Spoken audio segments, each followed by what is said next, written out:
Olá, boa noite a todos que nos assistem para mais um Meetup organizado pela nossa Comissão de Direito Digital Startup e Inovação da UAB do Amazonas, em parceria com a Comunidade de Inovação Jurídica, a Inovalol. E a gente tem a grata também satisfação de ter o apoio da B2L, da Digital Law Academy, a qual eu aproveito para mandar um abraço ao nosso professor e presidente da Digital Law Academy, o professor Coliano Camargo, que é uma das referências e amigo em direito digital há vários anos no Brasil.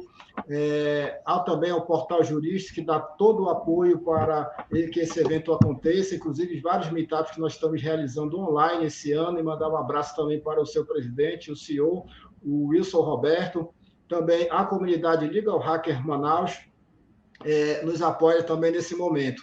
Não posso deixar também de registrar aqui a gama de professores, educadores, ao Edu Inovando, da nossa região, que estão nos assistindo nesse momento, e em especial também já agradecer nesse momento a todos os membros da nossa Comissão de Direito Digital, através da nossa vice-presidente Karen Correia, que nos assiste, mandar um abraço para ela e assim cumprimentar todos os membros da nossa comissão e a toda a advocacia amazonense. E também cumprimentar toda a advocacia brasileira, através do nosso presidente da OAB do Amazonas, Marco Choi, através da nossa vice-presidente também, Grace Benayon, e também mandar um abraço também ao amigo Beto Simonetti, que é o secretário-geral do Conselho Federal da OAB, que é da nossa OAB aqui do Amazonas.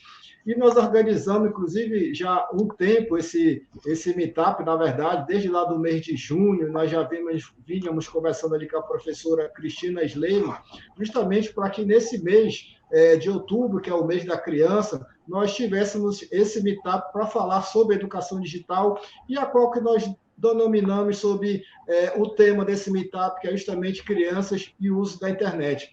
Vale ressaltar que já são um pouco mais de 3 anos da nossa comissão aqui do Amazonas, e o Meetup, que é o nome que nós demos para esses eventos que ocorrem desde o início da nossa comissão, eles sempre ocorreram de forma aberta. Antigamente era presencial, agora nós estamos de forma online.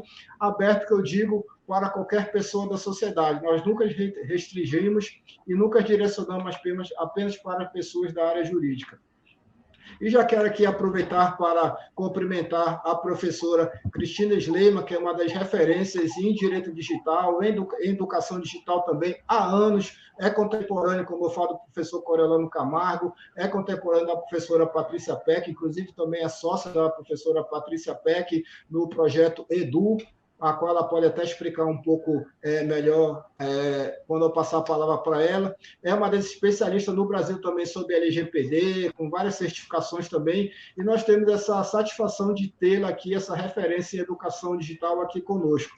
Na sequência, nós teremos, só lembrando que a professora Cristina Sleiman vai falar sobre o tema, sobre LGPD e dados de criança e adolescente. Na sequência, nós temos a fala do professor Igor Correia, que também é uma das referências, um dos professores que é pesquisador nessa área de tecnologia, e a fala dele será sobre dependência tecnológica na infância. E nosso terceiro palestrante de hoje, melhor, a terceira palestrante de hoje, é a nossa presidente da nossa subcomissão de educação digital, da nossa OAB do Amazonas, a mãe, professora, advogada, educadora em educação digital, que vai falar sobre o tema, sobre abandono digital. Professora Cristina Sleiman, vou passar para você a palavra, sendo que você é a nossa primeira palestrante, primeira pessoa que vai dialogar conosco sobre educação digital. É uma satisfação tê-la aqui conosco. Eu lembro que a professora Cristina Sleiman já esteve pessoalmente na nossa UAB do Amazonas, no nosso auditório, inclusive ficou lotado. Justamente o evento foi sobre LGPD na época. E já fica aqui o convite, professora Sleiman, já para você voltar, já a partir do próximo ano, quizá nós já podemos ir nos encontrar pessoalmente novamente. Boa noite, professora Cristina Sleiman.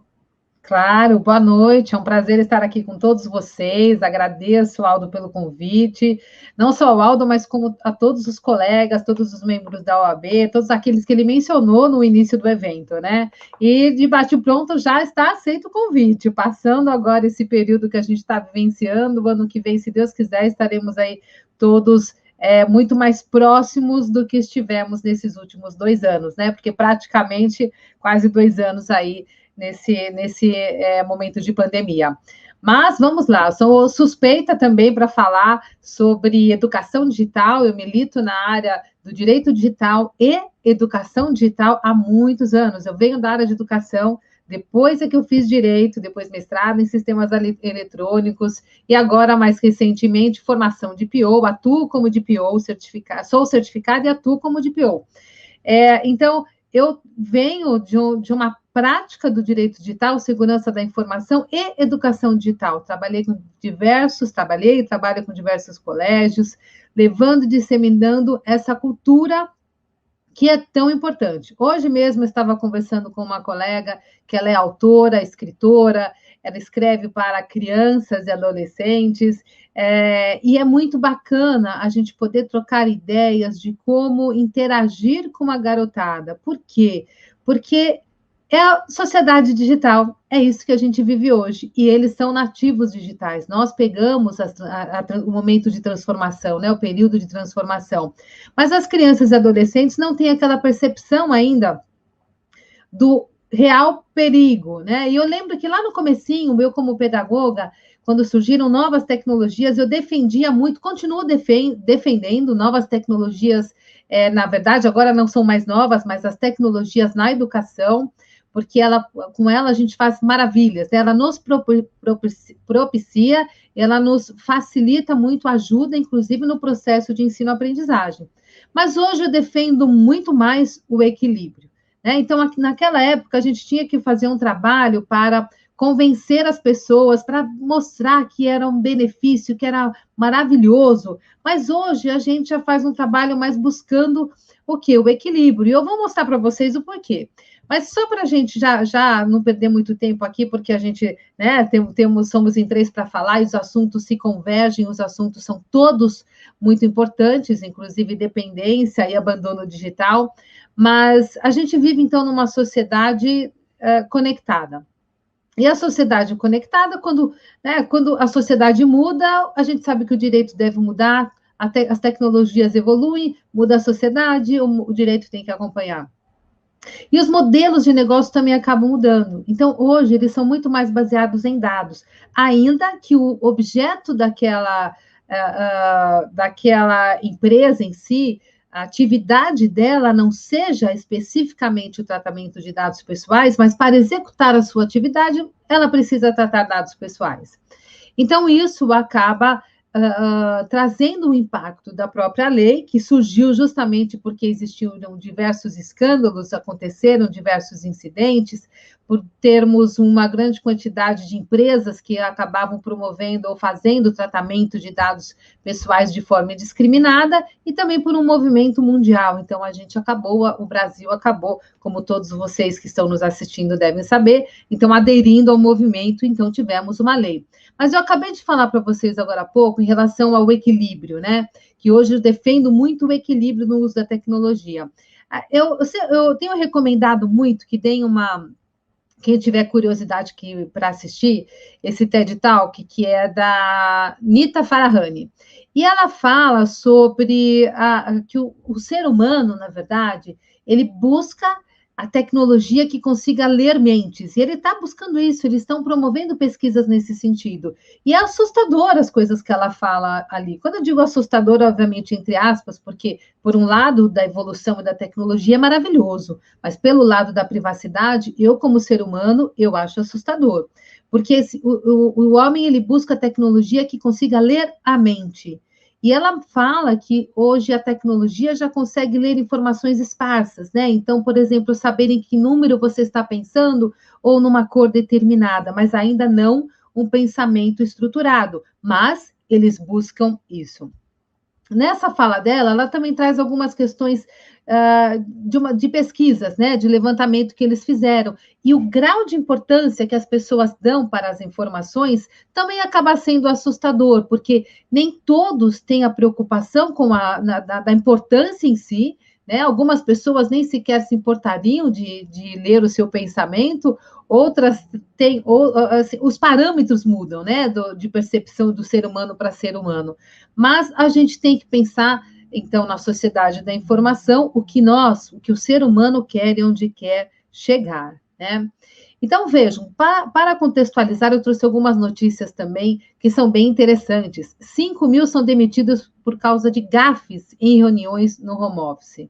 O que será que são essas gafes, né? Empresário aparece tomando banho durante videoconferência. Então, olha só, isso aqui não é só de um empresário falando a nível de reunião aqui, que está dizendo que foi com o presidente, mas muitos incidentes desse aconteceram, inclusive no nosso meio, em relação a audiências, né? Então, o advogado ali por perto também apareceu tomando banho ou se trocando. Polícia investiga a publicação de pornografia em aula online de escola particular em Ribeirão Preto.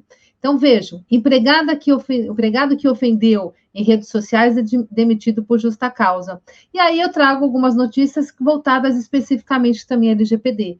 E eu estou mostrando o quê? Que tudo na sociedade, tudo na vida, ela acaba rebatendo, não é rebatendo, ela acaba ali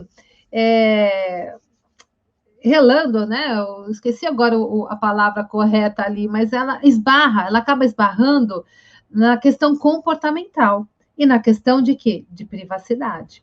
Então, a LGPD foi citada mais de 2,7 mil vezes no Reclame Aqui. Agora, olha o detalhe, gente. Vocês conseguem enxergar a data dessa notícia? Foi janeiro de 2021, janeiro deste ano. Já vai fazer daqui a pouco quase um ano, né? Então, imagina o quanto subiu. E quais eram as queixas? Dificuldade e grande burocracia na exclusão de dados pessoais, contato indevido, quer dizer, ações de marketing, né, via SMS, via WhatsApp, vazamento de dados e compartilhamento indevido com terceiros, e falha na relação de transparência, né, com os consumidores, ou seja, o princípio da transparência da própria LGPD que não vem sendo atendido. Justiça já tem 600 decisões envolvendo lei de proteção de dados. Então, vejam, na verdade, aqui eu estou trazendo notícias mais recentes, mas o assunto privacidade não é de hoje, tanto que a própria Constituição Federal, ela já traz no artigo 10º, no artigo 5º, inciso 10º, né, a questão da proteção da intimidade, da vida privada, da honra e tudo mais. Então, o movimento em proteção da privacidade, obviamente que é muito forte. E a gente tem, então, já como exemplo para mostrar para vocês que a LGPD tem sido mencionada em diversas ações, inclusive ações trabalhistas. Este número aqui de 139 também foi em janeiro de 2021, também foi em janeiro deste ano. Então, nós já tivemos, a gente já sabe que esse número aumentou e muito, é que eu não tinha ele em mãos para trazer efetivamente para você, para dizer quanto está hoje, mas já temos várias ações mencionando, algumas com propriedade, e outras, as pessoas citam a LGPD com certa negligência. A minha dica que eu fico também, já que nós estamos aqui entre profissionais da área do direito, outros profissionais também, mas a gente sabe que muitos advogados estão aqui conosco. Então, para a gente utilizar e mencionar uma lei, seja uma ação trabalhista, seja uma ação civil, e eu quero também relacionar com a questão, o objeto principal não seria LGPD, mas já que estão processando, já que ele negligenciou e está fazendo de forma errada, você vai mencionar isso também? Tudo bem, mas em base de forma correta, né? Mas deixa eu puxar aqui, porque senão eu começo a falar de LGPD, vamos voltar, porque eu preciso chegar aqui nos dados de crianças. Mas olha só, a LGPD, ela traz uma mudança de cultura, e aqui já falando da necessidade de aplicar o Privacy by Design, é uma regulamentação, acima de tudo, reputacional. Então, fazendo vínculo com crianças e adolescentes, o Privacy by Design, seja um aplicativo, seja uma escola, seja o que for que a gente ofereça de produtos ou serviços voltados a crianças e adolescentes, vamos também ter que atender a LGPD, mas a gente tem algumas premissas ali específicas. Agora, temos que aplicar também, sem esquecer o Privacy by Design, que seria o quê? Aplicação de controles técnicos e administrativos aptos a proteger os dados pessoais desde o momento da concepção de qualquer produto ou serviço. Então, vamos desenvolver um aplicativo para crianças, a gente vai ter que pensar em conjunto. Quando eu falo a gente em conjunto, é porque vai ser a área de negócio que está solicitando, ou está com essa ideia, é a área de desenvolvimento, é a área de segurança e a área jurídica. todos nós temos que conversar nesse momento, porque a gente vai ter que blindar esse processo, esse desenvolvimento. É uma regulamentação reputacional, porque quando a gente fala na cadeia de pessoas, de pessoa jurídica ou pessoa física, mas que se encontram, que se relacionam, ou seja, no ecossistema de uma empresa, todos aqueles com os quais a gente se relaciona, a gente está correndo um risco. Deixa eu falar de uma outra forma. Todos aqueles que fazem parte desse ecossistema, na ocorrência de um incidente, por exemplo, a gente corre o risco de termos também a nossa reputação afetada. Quer dizer, o vazamento foi no fornecedor, ou seja, no operador, mas eu, como controlador, eu contratei ele, e ele trata os dados pessoais que é do meu negócio. Então, a gente provavelmente também seremos afetados por esse incidente. A LGPD, ela traz eu falo 4 pilares, eu coloquei 3 ali, mas 4 pilares aqui essenciais, tá? Que seria a transparência, porque a gente não vai esmiuçar, falar dos princípios agora, a gente nem tem tempo para isso, mas o princípio da transparência, o princípio e os artigos 46 e 47, que obrigam, eles trazem a obrigatoriedade de assegurar os dados, de proteger esses dados. Finalidade, porque todo tratamento tem que ter uma finalidade específica e, obviamente, atrelado a uma base legal.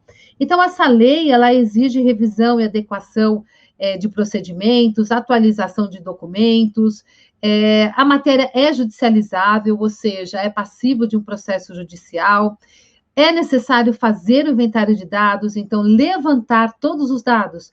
Nesse caso que eu falei do aplicativo para crianças, o próprio Privacy by Design, você vai ter que levantar quais são os dados que vão ser coletados por esse aplicativo. Mas o inventário de dados, ele não se limita a um projeto, ele tem que ser para toda a organização. Poxa, eu estou pensando aqui na criança e no adolescente por esse projeto específico, mas e o resto da empresa? O que a gente faz? Independente de tratar de dados pessoais sensíveis ou de crianças e adolescentes, a gente vai precisar, então, ter esse inventário de dados, quais são os dados que nós coletamos. E o fluxo de dados em si, ou seja, o mapa de dados, você vai transformar isso no registro de tratamento das atividades, né? Na verdade, das atividades de tratamento, que é uma exigência da lei. O ônus da prova é do controlador, então, quando a gente fala em coletar consentimento, por exemplo, da criança não, né? Do responsável legal, cabe ao controlador fazer o registro dessa coleta. E temos impacto também nas soluções tecnológicas, né? Nós precisaríamos adequar infraestruturas e até sistemas.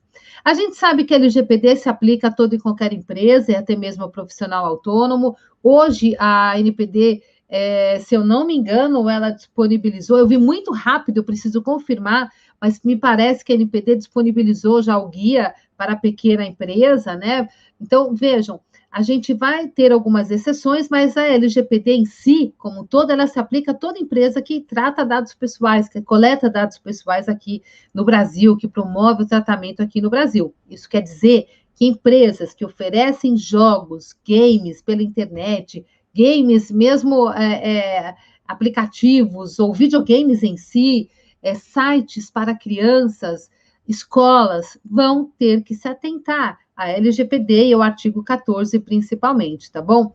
Um ponto especial que eu preciso abordar antes de falar do artigo 14 é que tratamento de dados, as pessoas têm se equivocado em 3 conceitos da LGPD: dados pessoais sensíveis e tratamento de dados. Dados pessoais é todo e qualquer dado que identifica o titular. Isso quer dizer que não se limita a dados cadastrais. Então, vejam, inclui também uma placa de carro, internet de protocolo, e às vezes uma pesquisa que você faz. Você não pede o nome, mas você pergunta idade. Por exemplo, você vai fazer uma pesquisa numa escola com alunos. Você pergunta idade, sexo e o ano que ele estuda. Você já consegue, de repente, dependendo da dimensão da escola, do tamanho, da quantidade de alunos, você já consegue identificar esse aluno, né? Essa criança ou adolescente. A mesma coisa num videogame. Vamos fazer uma pesquisa? Eu não estou coletando o nome, mas eu faço determinadas perguntas que me permitem identificar quem é. Então, ali você vai estar falando, você vai estar tratando, na verdade, dados pessoais. Dados pessoais sensíveis inclui tudo, né? Na verdade, a lei é taxativa, mas a gente não pode esquecer que quando se fala também de criança e adolescente, além de termos um nível mais, né, de criticidade mais elevado, a gente tem a questão do dado pessoal sensível de crianças e adolescentes, não é só os dados pessoais. Então, quando a gente fala um atestado médico, uma receita que leva para uma escola, ou que leva, ou médico, consultório médico, pediatra, ele tem que atender a LGPD. Ele vai ter as exceções aí que a NPD está regulamentando, mas o médico também tem que atender, o dentista também tem que atender, né? E, por fim, tratamento de dados. Tratamento é todos os verbos, tudo que vocês puderem pensar em fazer com dados pessoais. Eu costumo brincar que até sonhar, se você sonhou com dados pessoais, cuidado, né? Aplique LGPD. Mas o ponto é, o simples fato de acessar esses dados também gera o dever de proteger. Aqui a gente está falando da relação, obviamente, profissional, não da relação pessoal, tá bom? E aí nós chegamos, então, aqui no dados de crianças e adolescentes, no artigo 14. A lei fala no melhor interesse da criança, né? Ela fala, olha só, o tratamento de dados de crianças e adolescentes, o caput, só que ela, na maioria das referências que ela faz, é voltado à criança. Então, ela diz que o tratamento dos dados pessoais de criança e de adolescente deve ser em seu melhor interesse. O que isso quer dizer? O melhor interesse, não adianta dizer, é interesse da criança jogar um videogame. Não é isso que justifica o melhor interesse da criança, mas sim aquilo que é um benefício para essa criança ou para esse adolescente, tá bom?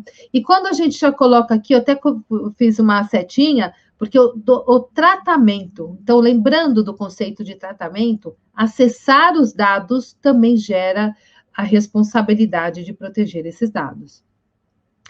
O parágrafo 2º, ele diz que o tratamento de dados pessoais de criança, vejam, aqui ele já excluiu o adolescente, deverá ser realizado com o consentimento específico e em destaque dado por pelo menos um dos pais ou pelo responsável legal.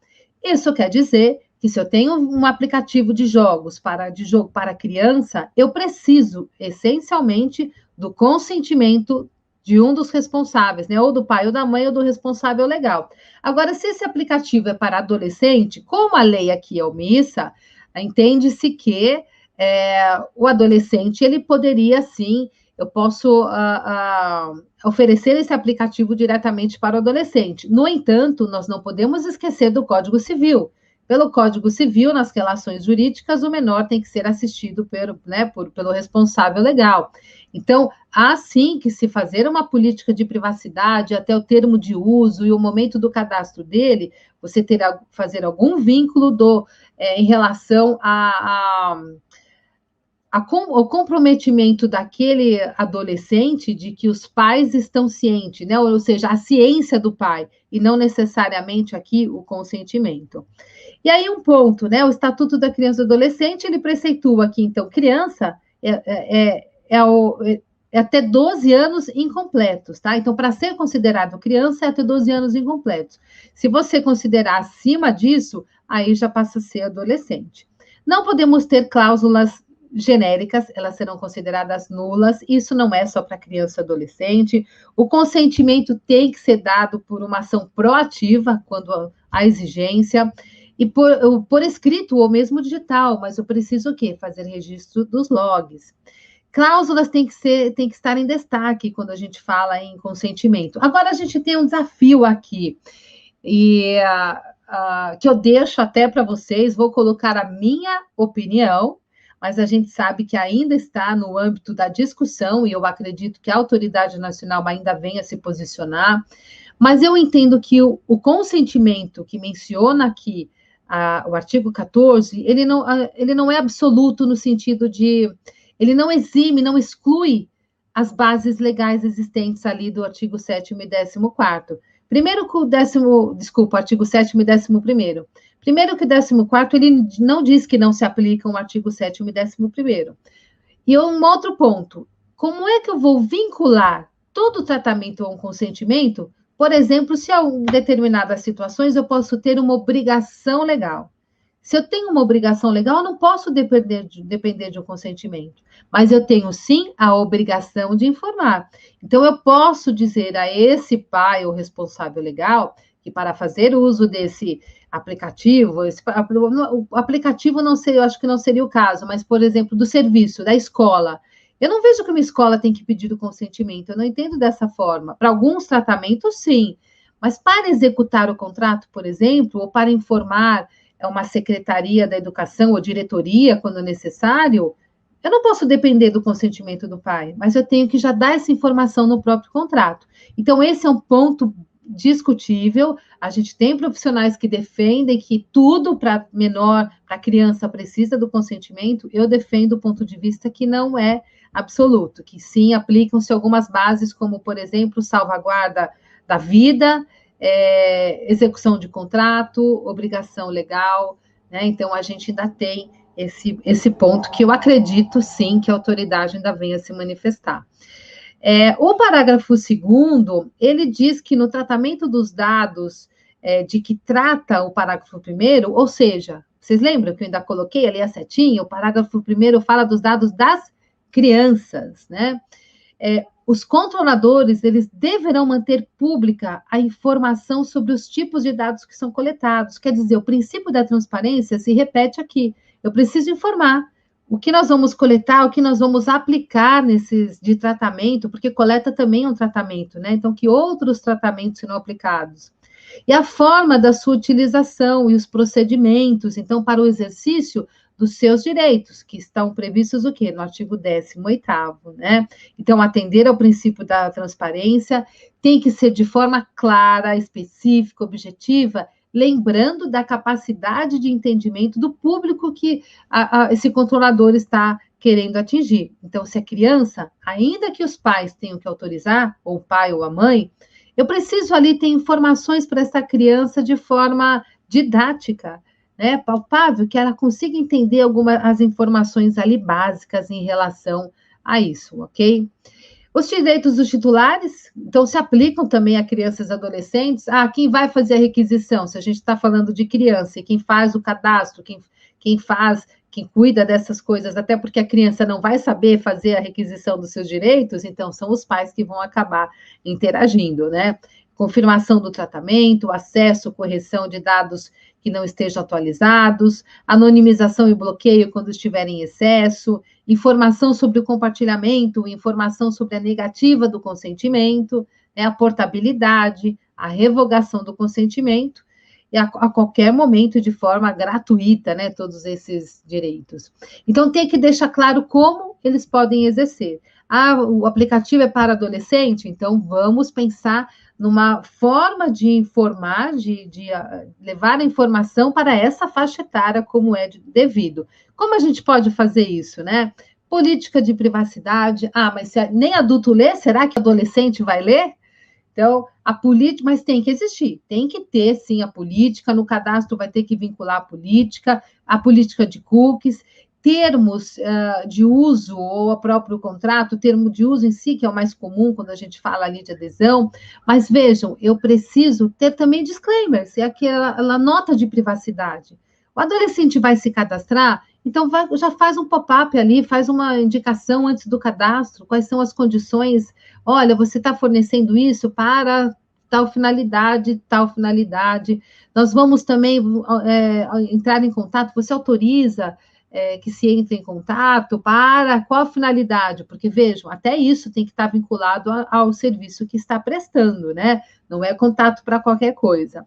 Eu acho muito crítico, é diferente do adulto que você pode solicitar, ele vai dar o consentimento, vou compartilhar com parceiros, vão oferecer produtos e serviços. Para um adulto é uma coisa, ele vai dar o consentimento, tudo bem. Agora, já mesmo que seja adolescente, não só criança, porque a criança tem que ser, sim, o consentimento dos pais, mas eu já acho delicado você fugir da finalidade específica para a qual você vai tratar os dados, ainda que tenha o consentimento. deverá ser pública, né, a informação do tipo de dados e tudo mais que eu falei agora há pouco. Então, para essa faixa etária, a gente sempre recomenda o quê? Utilização de recursos audiovisuais, né? Então, faz uma videoanimação, faz um vídeo ali com um adolescente falando, pega alguém famoso, alguém que seja famoso no Instagram, blogueiro, sei lá, alguém que a garotada goste, ou que você use um vídeo animação, algum recurso que chegue até eles e que facilite esse entendimento, tá? Um outro ponto é que a participação ali de crianças em jogos ou aplicativos, ela não pode ser condicionada ao fornecimento de informações além das que sejam estritamente necessárias para aquela finalidade do aplicativo, do jogo em si. Então, eu não posso dizer, se você não me fornecer, você não vai participar, né? Você nega, você condiciona algumas questões por situações, por dados que não fazem parte da necessidade ali do que é específico para participar no jogo. Então, agora, quando a gente fala, por exemplo, de uma escola, já é diferente, já tem um cenário diferente, né? Ele não vai ter um condicionamento de tratamento para uma finalidade, aliás, ela pode até ter, né? Mas também não deve se aplicar isso. Eu não posso condicionar algo que não seja específico para a prestação de serviço educacional. Mas se a gente pensar no adulto eu não vejo o LGPD trazendo uma proibição de condicionamento, né? Na verdade, ela traz a exigência de informar qual a consequência de não dar o consentimento. É diferente aqui da criança e do adolescente. E sempre tem que atender o princípio da transparência, e quando exigir o consentimento, tem que ser coletado antes. O artigo 14 fala duas questões específicas do consentimento, ele traz duas exceções ali expressas, que é uma situação emergencial, mas você não pode nem compartilhar esses dados e nem utilizar para outra finalidade, e ele traz também a exceção, são duas exceções que ele traz, que uma para uma situação emergencial, a outra, nossa, eu estava com ela na cabeça mas daqui a pouquinho ela volta, tá bom? Bom, a não adequação da lei, o que ela traz? Incidentes seja um incidente ou seja infração à lei, a não adequação, está previsto, está sujeito a sanções, né, administrativas e pecuniárias, que vai desde 2% do faturamento do ano anterior, que pode ser aplicado ao grupo econômico, no limite de 50 milhões de reais, por infração, tá bom? E não por incidente. E entre outras sanções administrativas. Então, o que precisa fazer? Seja uma escola, seja um videogame, né? Uma empresa, uma startup de games, seja o que for, vai precisar fazer o levantamento dos dados pessoais que são coletados, vai fazer ali o seu privacy by design, né? Coletamos dados de criança e adolescente? Sim. Por onde coletamos esses dados? Qual a finalidade da coleta? A exigência legal nessa coleta? Há uma previsão na lei ou uma regulamentação específica, no caso, por exemplo, de escola? Onde eles serão armazenados, né?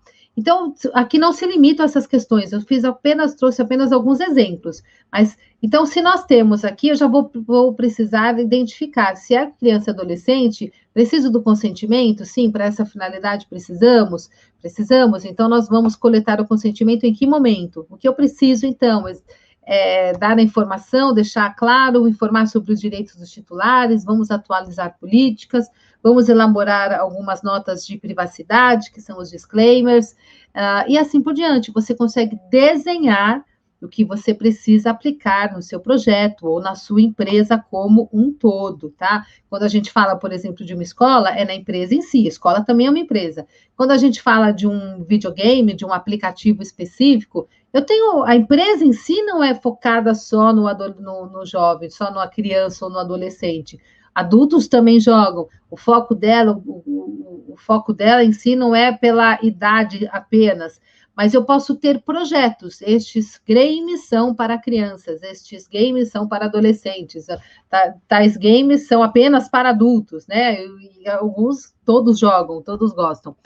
Mas então eu vou ter que realmente fazer o Privacy by Design desse projeto. Uma questão importante, há compartilhamento, há transferência internacional de dados pessoais, né? E lembrando que tudo isso é a parte inicial. É como a adequação de uma empresa, é o assessment. Você vai fazer também o privacy by design do projeto. Aí você vai ter o plano de ação, que é para implementar aquilo que você identificou, as necessidades que você identificou. E a gente vai ter que trabalhar sempre a capacitação, a sensibilização. Não adianta ter contratos, trabalhar os terceirizados, né? Porque vai ter que atualizar contrato, vai ter que fazer due diligence. Imagine uma empresa que trata dados pessoais de crianças e adolescentes não se preocupar com quem ela vai contratar, que vai, ou seja, vai efetivar o tratamento de dados pessoais em seu nome, ou seja, com o operador que ela vai contratar. Se esse operador tem suboperadores, quem são? Se tem que ter uma cláusula que amarre a obrigatoriedade do suboperador também, né, para que ele exija do suboperador as mesmas condições, que ele informe a existência de suboperadores e assim por diante. Então, depois disso, a gente tem que ter um monitoramento, porque a gente tem que fazer a manutenção da adequação à LGPD, desse atendimento, né? Então, adequação das políticas é importante, avisos que facilitem o entendimento, destaque das consequências do não consentimento, não poderá condicionar a coleta a dados excessivos, ou seja, aquilo que nós não precisamos, consentimento de um dos pais ou do responsável legal, né? Meios de exercer os direitos, precisamos informar e fornecer os meios, não é só dizer como é que ele vai exercer os seus direitos, tá bom? E esforços razoáveis para comprovar o consentimento, quando aplicável, né, à base do consentimento. E para a gente fechar aqui o assunto, vejam, o artigo 50 da LGPD, ele traz o compliance digital, ele traz a questão da governança, que temos que implementar programa de governança em privacidade. Tem que ter comprometimento da alta direção, temos que gerar uma relação de confiança, estabelecer uma relação de confiança com os titulares. E a gente precisa estabelecer políticas, normas, tudo isso vai fazer muita diferença. A LGPD, gente, ela é, acima de tudo,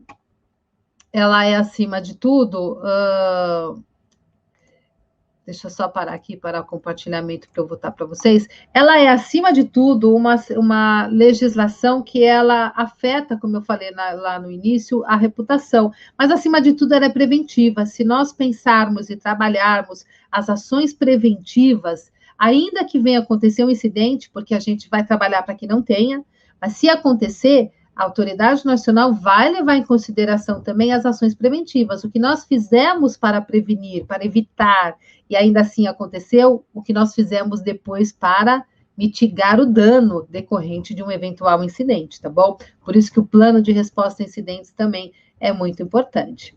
Bom, enfim, a mensagem que eu queria passar para vocês é que a LGPD ela não vem impedir o tratamento de dados pessoais, ela não vem para ser um óbice, para atrapalhar empresa nenhuma, muito menos aquelas que tratam também dados pessoais de crianças e adolescentes, mas a gente precisa, sim, atender os requisitos da lei. Então, é complexa, precisa de um tempo para adequação e depois precisa manter, né, essa adequação que foi feita. Por isso que a gente chama de programa e não apenas projeto. Projeto tem começo, meio e fim, que é a adequação em si. O assessment, o plano de ação e a implementação. Depois você passa a ter o quê? O monitoramento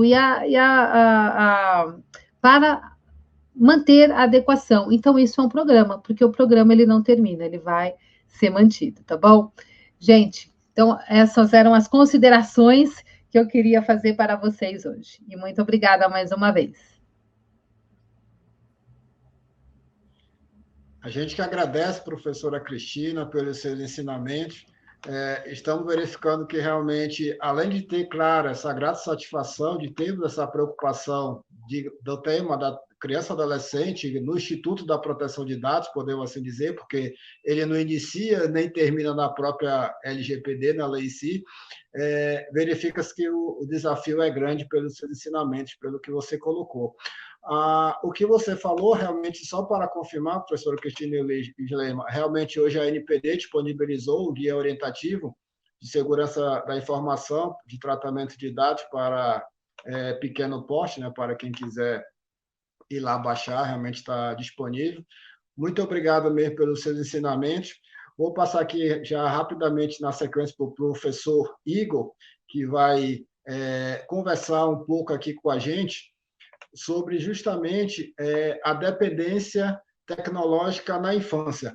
Permita-me, os palestrantes de hoje, não ficar aqui justamente lendo na verdade, não é uma mini-bio, mas o currículo de vocês é bem extenso, tanto da professora Cristine Leima, como do professor Igor Corrêa também, assim como o currículo da Fabíola Ribeiro também, senão a gente vai demandar muito tempo.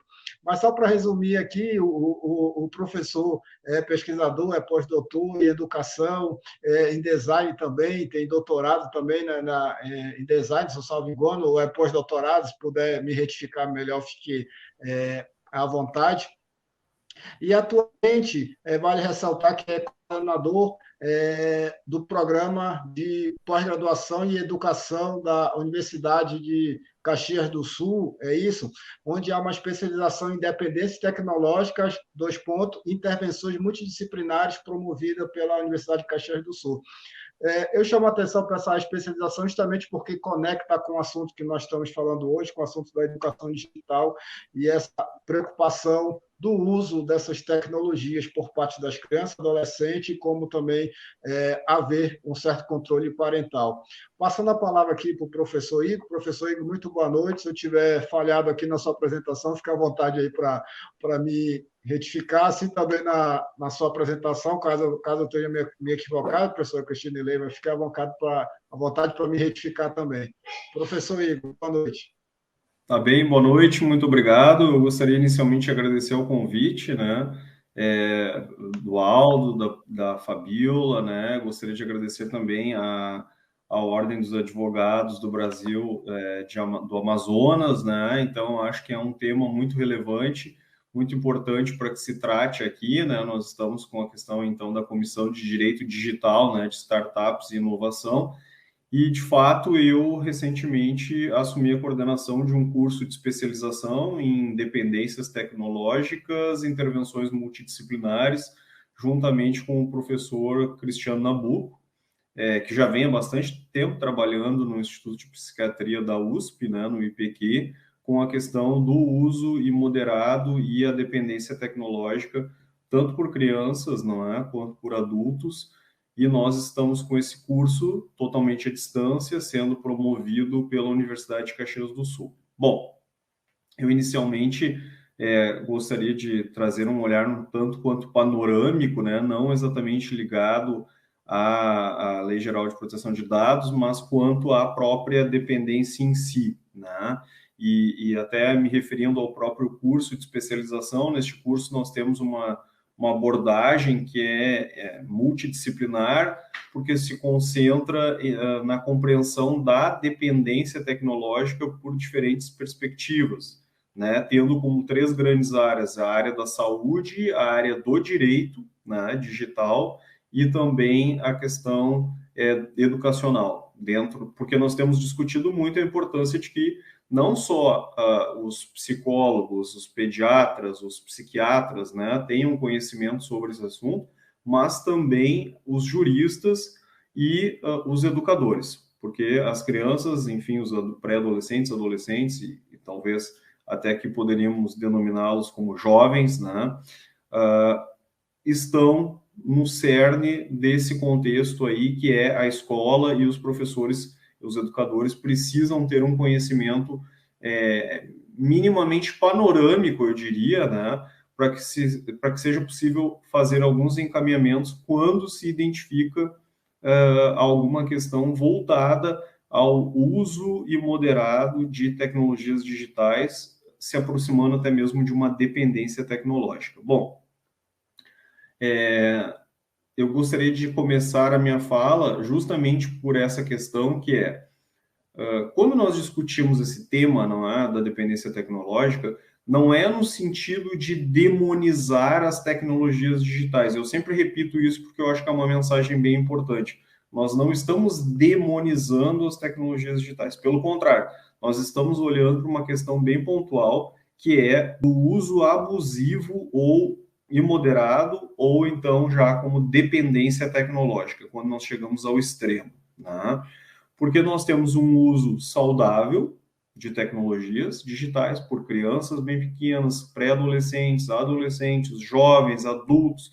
Nós temos até mesmo, não é o tema aqui, eu sei, mas nós temos até casos de idosos já com dependência tecnológica, né? Porque está ali o celular smartphone, é uma possibilidade de ficar o dia todo mexendo, fazendo N interações e acaba que, então, tem essa dependência, essa angústia por usar o dispositivo tecnológico. Pois bem, vejam que se nós fôssemos pensar aqui numa linha histórica, né, do surgimento da internet, da popularização da internet, e essa internet permitindo o acesso dentro de uma cultura digital, dentro de uma cybercultura, né, constituída por cyberespaços, onde pode ser um jogo, pode ser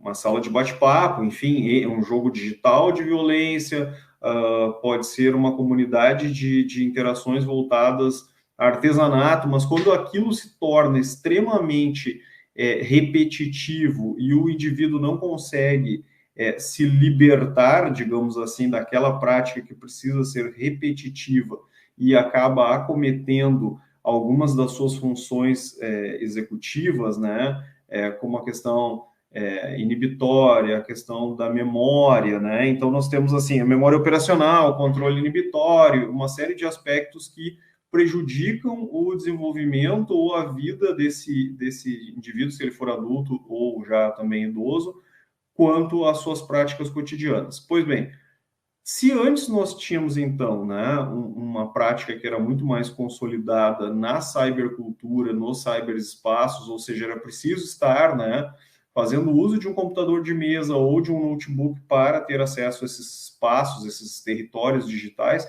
hoje em dia isso se tornou muito mais fácil. Por quê? Porque nós temos os dispositivos móveis. E essa condição de mobilidade, de ubiquidade, de estar, né, em diversos lugares ao mesmo tempo, fazendo N usos a partir de um dispositivo que eu coloco na palma da mão, fez com que o celular compusesse a nossa prática cotidiana de um modo muito mais intenso do que nós fazíamos uso de computadores de mesa ou de notebooks, né? E isso acaba possibilitando que se acesse continuamente ao longo do dia N territórios aí digitais. E isso também tende a desencadear um movimento que é como talvez um pouco da experiência que vivemos hoje. Né? Hoje, exatamente no dia de hoje, dia 4 de outubro, quando o WhatsApp saiu do ar, e muitos de nós não conseguíamos, então, não conseguimos durante o dia nos comunicarmos uns com os outros, e isso gera uma angústia, uma aflição, esse canal de comunicação foi interrompido. Então, vejam como, dentro de uma lógica daí, então, não mais de cybercultura exatamente, mas de cultura digital, onde os dispositivos estão acessíveis o tempo todo e rompem com a barreira de tempo e espaço, nós estamos vivendo uma cultura digital onde os modos são atravessados pelo digital. Então, nós temos uma prática cotidiana que é hibridizada, ela é tanto analógica quanto digital. E o digital se torna quase que indispensável dentro das práticas que nós constituímos, né? Dia após dia, porque, bom, ou por uma questão de uso para o trabalho ou uso educacional, nós acabamos fazendo uma imersão nesses espaços. E muitas vezes, quando nós não estamos fazendo uso profissional, nós estamos fazendo um uso que é de lazer. Então, nós basicamente estamos usando sempre, né? Nós estamos sempre fazendo uso de telas. Pois bem, mas pensando nessa lógica, né, de uma linha do tempo, assim, de quando a internet se tornou popular, e aí nós passamos a ter uma cybercultura, com uma lógica de cyberespaço, e depois agora estamos vivendo essa cultura digital, onde nós temos os dois polos, né, o analógico e o digital constantemente na nossa vida, nós até então usamos o termo híbrido, né? Nós temos uma hibridização desse cenário, porque uma hora ele é digital, outra hora ele é analógico. Pois bem, mas aí, fazendo um gancho, então, depois dessa breve exposição, em relação ao tema específico aqui, que é, então, voltado a crianças e o uso da internet.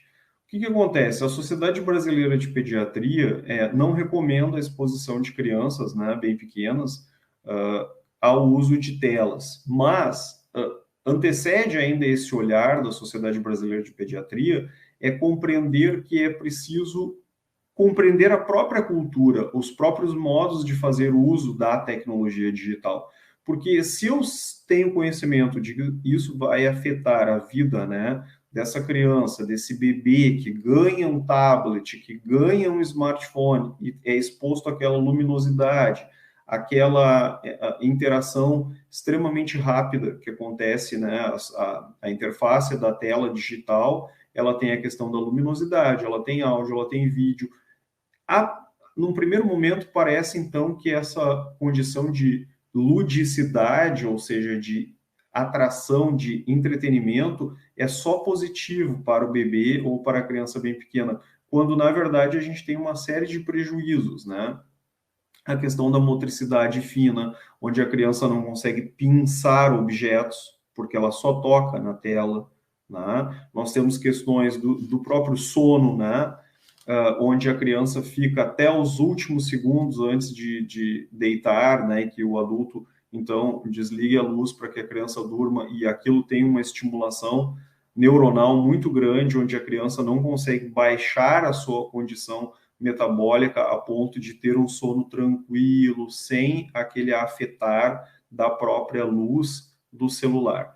Pois bem, pensando nisso, nós até falamos muito, inclusive no curso de especialização, no termo chupeta digital, que é algo relativamente conhecido na sociedade hoje, que são aquelas situações em que as crianças recebem esse tablet ou esse smartphone, por exemplo, em locais públicos, onde os pais estão ali tendo uma refeição e a criança está completamente voltada ao dispositivo móvel, ela não interage com o adulto, ela não aprende como usar os talheres, ela não observa os adultos fazendo a sua alimentação, fazendo boas escolhas em relação aos alimentos, e ela simplesmente fica completamente atenta ao seu dispositivo móvel.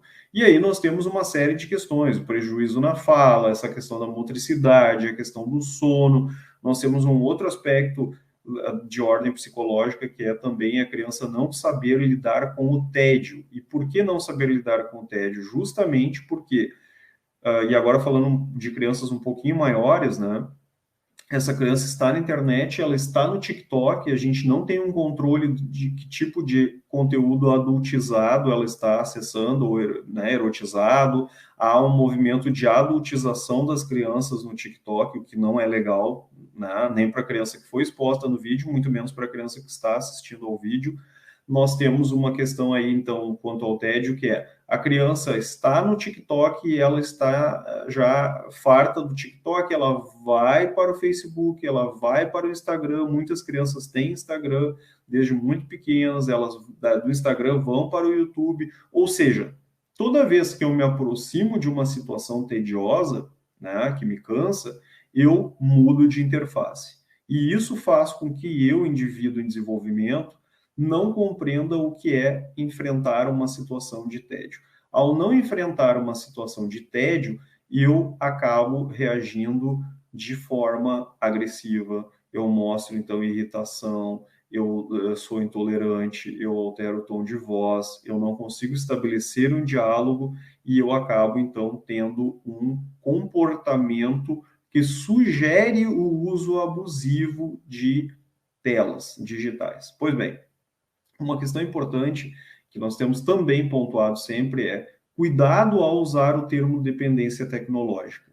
Por quê? Porque uma coisa é uso, abuso, que cai dentro da lógica do uso excessivo e moderado, que não passa por um filtro dos pais, e outra coisa é dependência tecnológica, quando a gente pensa que a criança, né, que está tendo uma dependência tecnológica apresenta sintomas bastante claros e que normalmente, quando procura um atendimento psicológico, se não bem feito, acaba indo rumo a um atendimento psiquiátrico e acaba fazendo uso de medicamentos, onde muitas vezes aquilo que nós chamamos de detox digital, ou seja, né, um movimento de desconectar-se paulatinamente, permitiria que a criança mudasse o seu comportamento, né, passando de um uso abusivo e quase dependente a um uso mais saudável das telas, desde que supervisionada por adultos.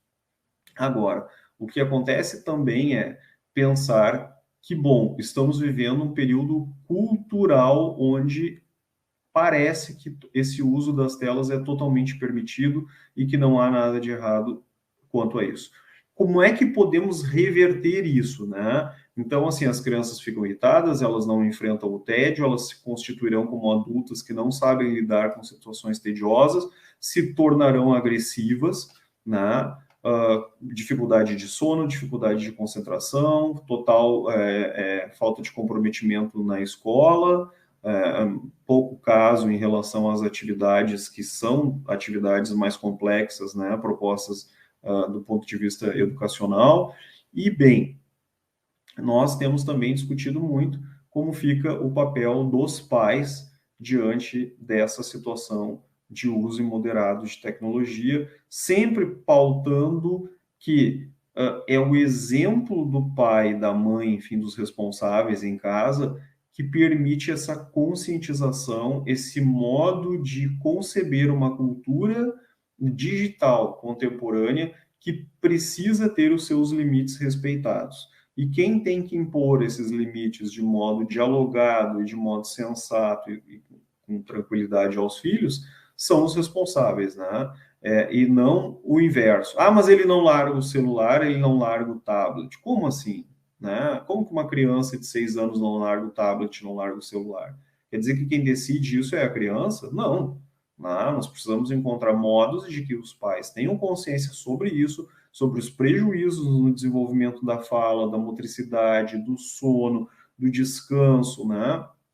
E até romper com o paradigma de que quanto mais expostas, mais inteligentes, quanto mais expostas, mais capazes.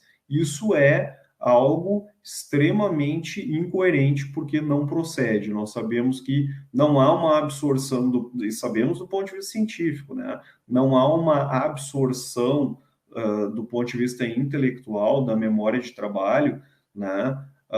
Quanto ao excesso de informação que essas crianças são expostas, tá? E parafraseando aqui o professor Cristiano Nabuco, a pergunta é: você deixaria o seu filho numa praça pública onde está tudo escuro sozinho? Porque é isso que a internet tende a oferecer, né? Espaços múltiplos, que nós não sabemos por onde as crianças transitam se elas não forem supervisionadas, e que elas estão expostas a N situações. Não estamos aqui, num primeiro momento, nem falando de situações absurdas, mas talvez até dentro da lógica da Lei Geral de Proteção de Dados também, né, pensando no conteúdo que é acessado, poderíamos pensar aqui no simples acesso a um tipo de conteúdo que não é apropriado àquela faixa etária, né, daquela criança. Uma outra questão ainda é sobre que nós temos muito em pauta, acho que eu ainda tenho um tempinho, sobre a questão de, poxa, mas o que gera esse uso imoderado, né? É porque essa criança tem uma comorbidade que a leva à dependência ou uso imoderado, ou essa criança que não tinha uma comorbidade pode desenvolver uma comorbidade a partir dessa dependência tecnológica? Bom, nós temos duas situações aí, né?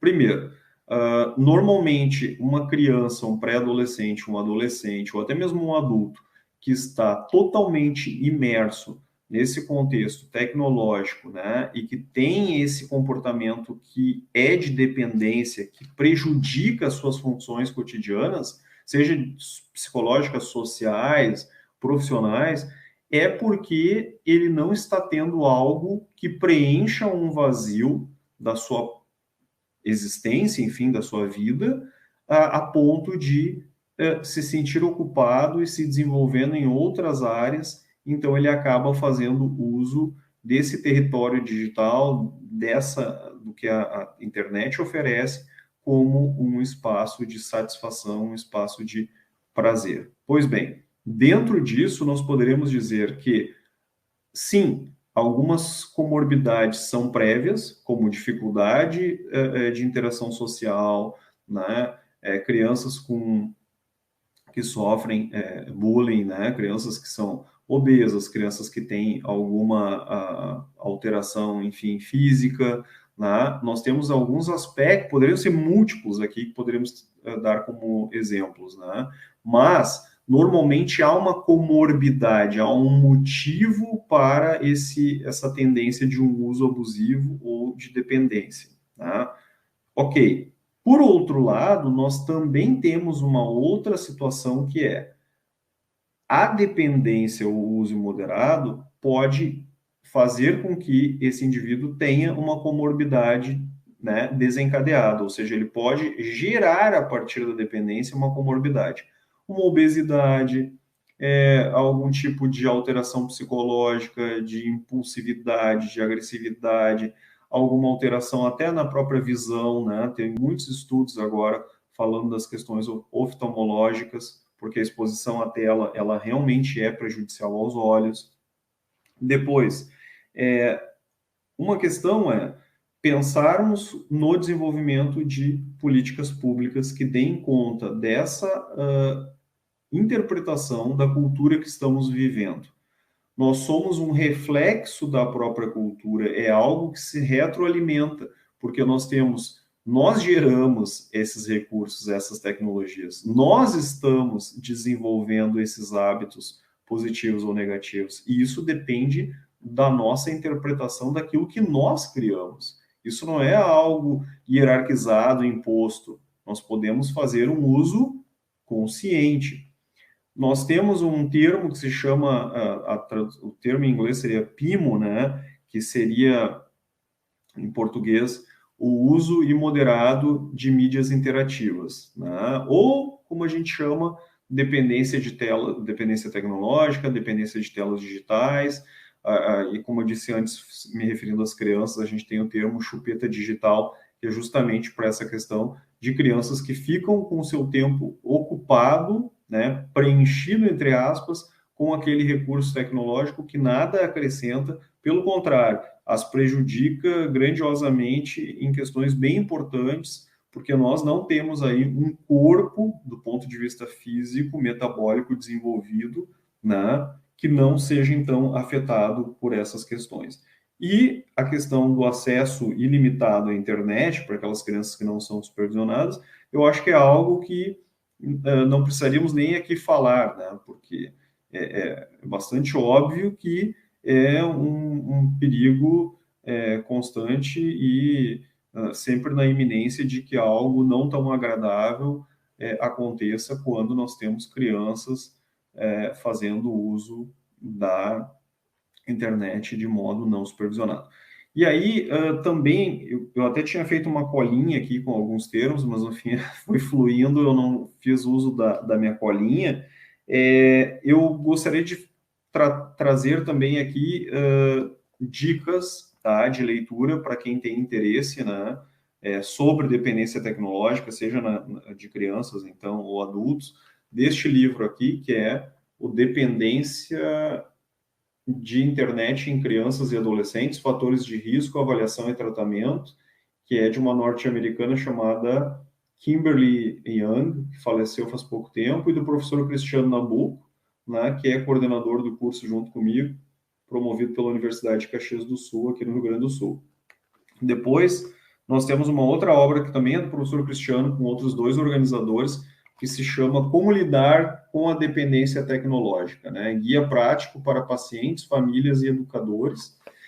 Essas obras, além de discutirem os temas, né, elas trazem também, em especial para os profissionais da área da psicologia e psiquiatria, testes que podem ser aplicados, né, primeiro com os pais, pedindo que os pais respondam, e aí, dependendo da pontuação, é possível dizer se a criança está fazendo um uso imoderado ou se já apresenta uma dependência tecnológica.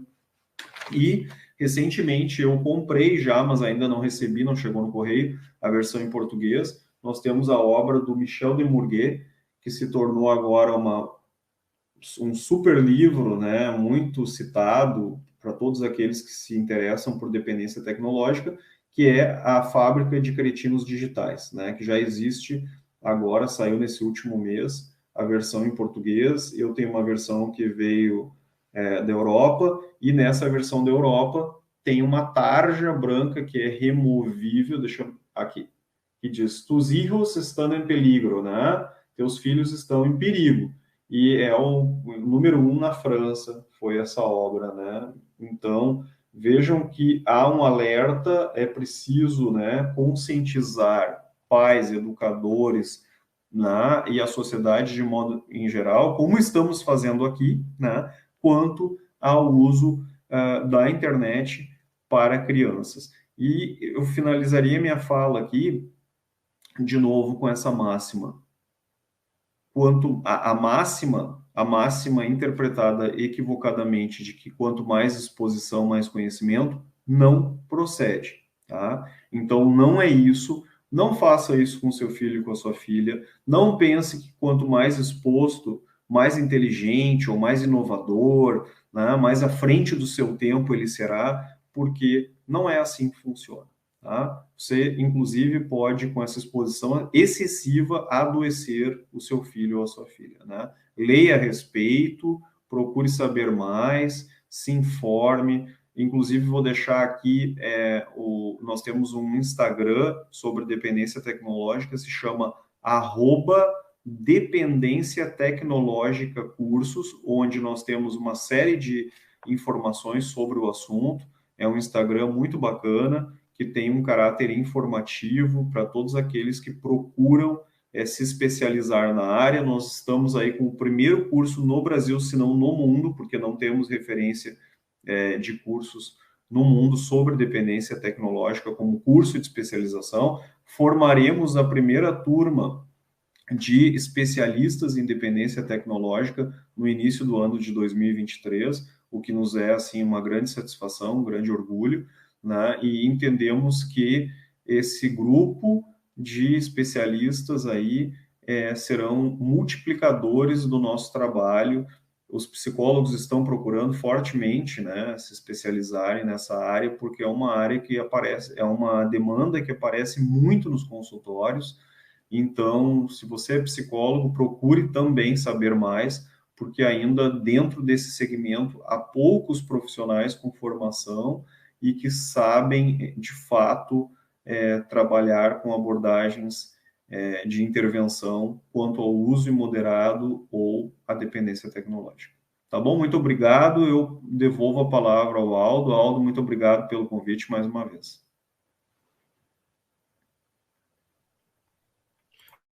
Muito obrigado, professor Igor, pelos seus ensinamentos. Com certeza são assuntos que cabem aí muitas reflexões, várias pesquisas. O professor Igor Corrêa falou sobre dependência tecnológica na infância. Iniciamos hoje esse meetup com a professora Cristina Sleiman, que já falou sobre LGPD e dados de criança e adolescente. E passamos agora para ouvir a nossa próxima palestrante, Fabíola Ribeiro, que vai falar sobre abandono digital, que é advogada, servidora pública, palestrante também, educadora, mãe e atual presidente da nossa subcomissão de educação digital da OAB do Amazonas, e também aluna do professor Igor. É isso, Fabíola Ribeiro? Boa noite, seja bem-vinda. Boa noite, gente, tudo bem? Olha, professor, você está vendo, já faz parte do meu currículo. Muito obrigada pelo convite, obrigada à doutora Cristina por ter aceito o convite também, ao professor Igor, doutor Igor, pelo convite também. A nossa comissão organizou nesse mês de outubro, né, esse meetup que nós fazemos mensalmente, voltado aos mais diversos temas que envolvem aí o direito digital. E, claro, no mês da criança, a gente teve essa oportunidade, né, de falar um pouco sobre esses temas que são tão relevantes e que eu, como também uma humilde estudiosa da temática, né, não poderia deixar de dar minha colaboração aqui também com relação a tudo isso. E eu vou tentar compartilhar aqui a tela com vocês para começar a apresentação.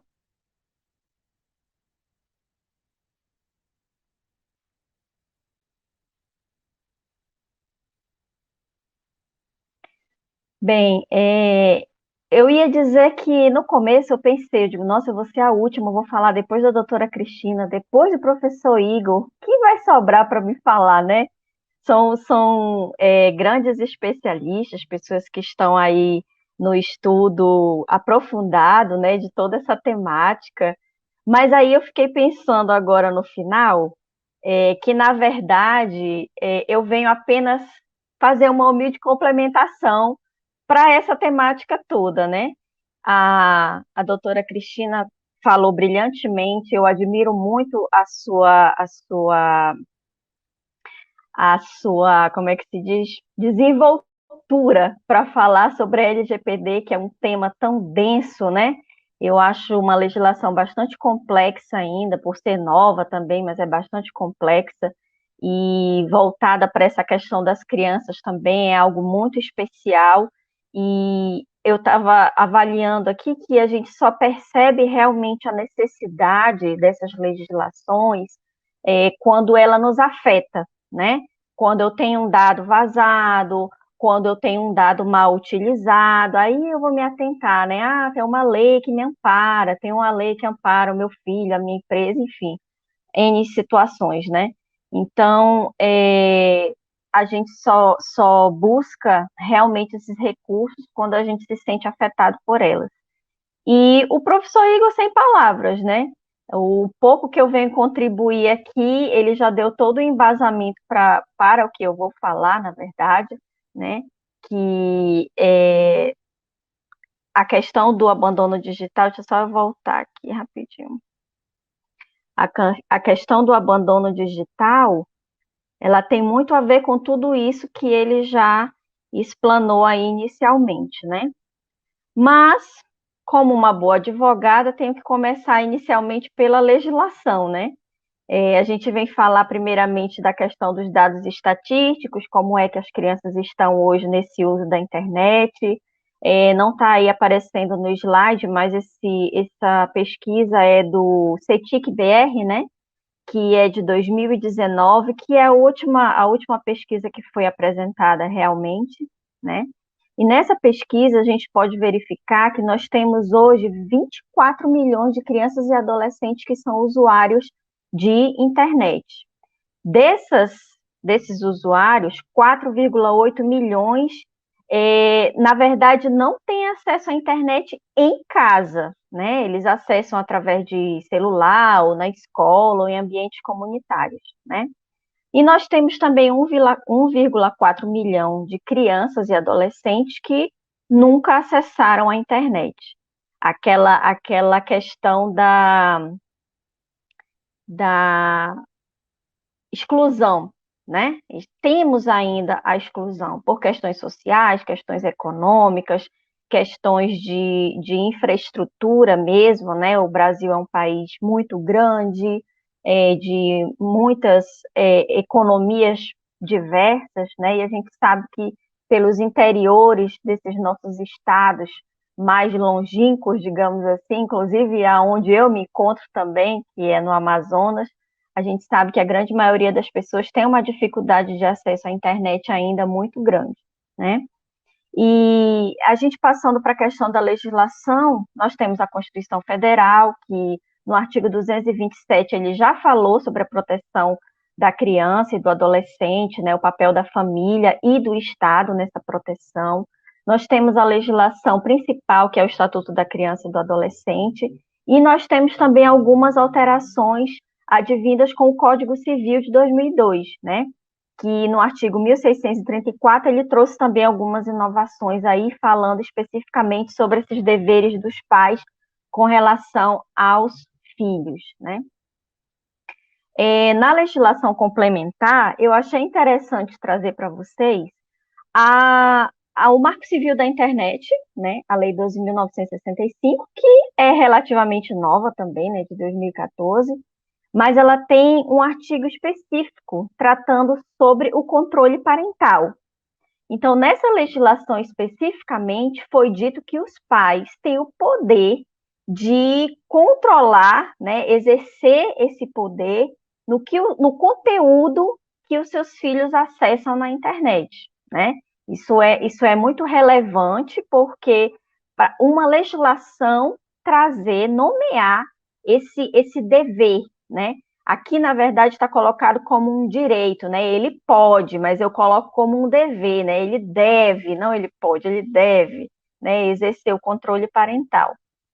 E também é uma questão bem importante que eu gosto sempre de falar sobre ela, veio disposta na alteração que teve em 2017 no Estatuto da Criança e do Adolescente, que ele permitiu a infiltração de agentes da Polícia Civil, né, na internet para investigar crimes contra a criança e o adolescente, principalmente os crimes sexuais, né? Então, o que que acontece? Esses policiais, eles têm meio que uma autorização legal, digamos assim, para se disfarçarem, né, de prováveis pedófilos ou de crianças e adolescentes, principalmente, para fazer essa abordagem e poder realmente enquadrar, né, esses criminosos, digamos assim. Então, é uma alteração na legislação que foi muito importante, né? Auxilia muito, na verdade, hoje, a atividade policial nesse sentido. Eu trouxe também hoje 3 princípios, nós temos diversos princípios que regem aí o direito de família, de proteção da criança e do adolescente, mas eu trouxe esses 3 princípios que eu considero os mais convergentes com a temática que eu trouxe hoje para vocês, que é o abandono digital. Então, nós vamos falar sobre a proteção integral da criança e do adolescente, né, que é justamente esse papel de que nós, não só os pais, mas o Estado e a sociedade como um todo, deve proteger a infância, a adolescência, em todos os seus aspectos, né? A saúde, a educação, o lazer, garantindo todos esses direitos, né?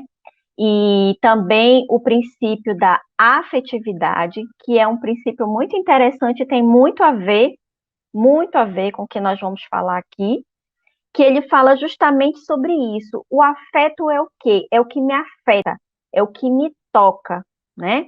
Então, esse princípio da afetividade, ele veio trazer não só a questão do reconhecimento da parentalidade socioafetiva, né? Que é o que a gente conhece hoje como as pessoas que ajudaram ou ajudam na criação daquele menor, serem reconhecidos como pais também na certidão de nascimento e também, de certa forma, terem responsabilidades sobre os cuidados com esse menor também, mas nós falamos também sobre essa presença, né? Essa presença que deve existir dos cuidadores, especificamente aqui eu falo dos pais, né? Ou os seus representantes legais, na ausência deles, para com essas crianças e esses adolescentes. A afetividade, o afeto, a gente não entende aqui só como o amor, mas sim a presença, o cuidado e a interação entre esses familiares para com essa criança, né? Nós temos também o princípio da parentalidade responsável, né? Que é justamente indicando que esses pais eles são responsáveis desde o momento da concepção desse menor, né, dessa criança que ainda não nasceu, até a sua maioridade, né? Então, são 3 princípios que são muito importantes para a gente compreender o que nós vamos falar mais adiante, né? Mas o que seria exatamente, então, esse abandono digital, né? A gente já ouviu falar em abandono afetivo, na própria negligência, né? Quando os pais deixam os filhos à mercê de algum risco, de alguma situação danosa, né? Mas o abandono digital é trazido um pouco nessa vertente também, primeiramente tratado pela professora Patrícia Peck, né, a doutora Patrícia Peck, que é também, assim como a doutora Cristina Sleiman, uma grande operadora do direito nessa área da educação digital, uma das primeiras pessoas também que começou a falar no Brasil sobre essa temática, né? E ela fala que justamente o abandono digital tem a ver com esse dever de vigilância dos pais para com os filhos, né? E ela fala assim, é quando a internet é a rua da sociedade atual, muito parecido com o pensamento que o doutor Cristiano sempre fala também, que o professor Igor trouxe para a gente aqui. Então,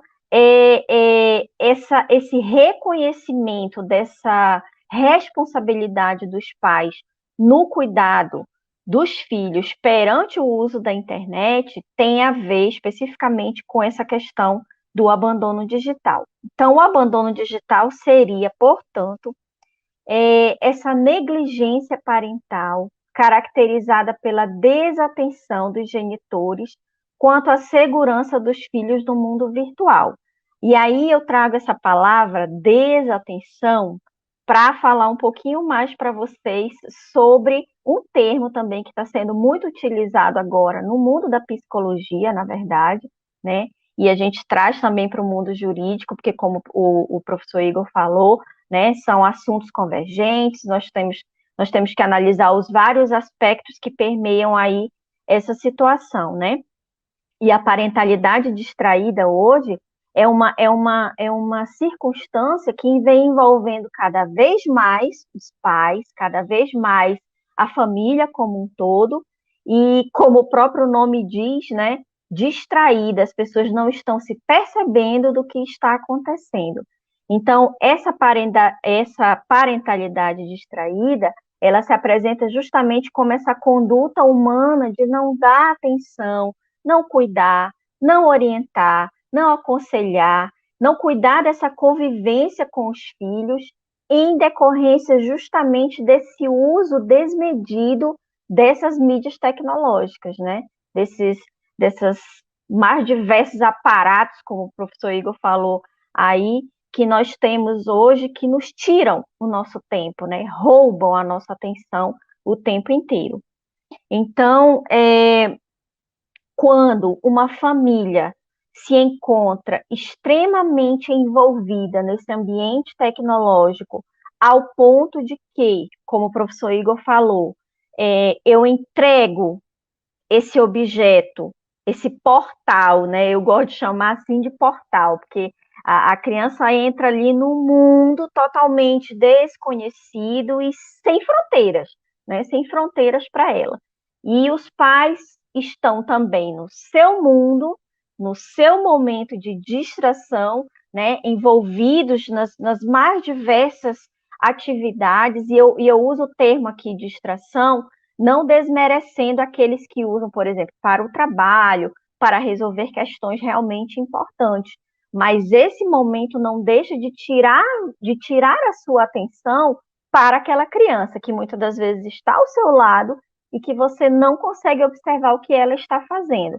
É nesses termos que a gente traz a questão da distração. Não é simplesmente de lazer ou de passar o tempo, matar o tédio, né? Como o professor Igor falou, e que realmente muitos profissionais utilizam hoje esse termo, essa preocupação, tanto para criança quanto para adultos, porque a gente fala muito em criança, que as crianças não sabem hoje lidar com o tédio, né, professor Igor?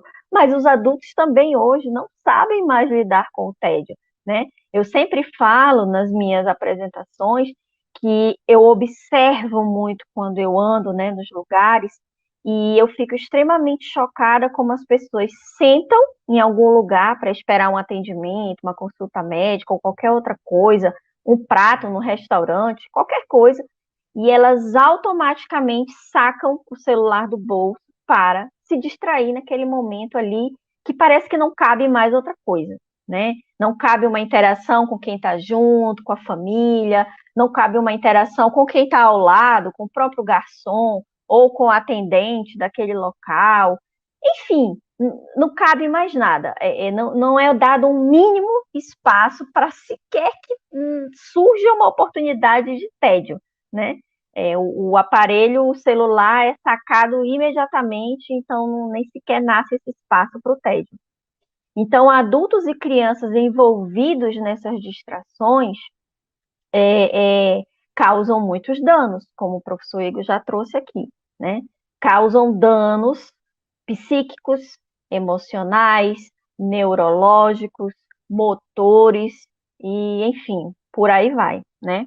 Mas eu gostaria de trazer para vocês aqui alguns aspectos principais de riscos e danos a que as crianças estão diretamente envolvidas quando elas são abstraídas por esse mundo, né, por esse portal aí da internet, sem a supervisão dos adultos que são responsáveis por elas. No caso aqui a gente está falando dos pais ou os responsáveis legais.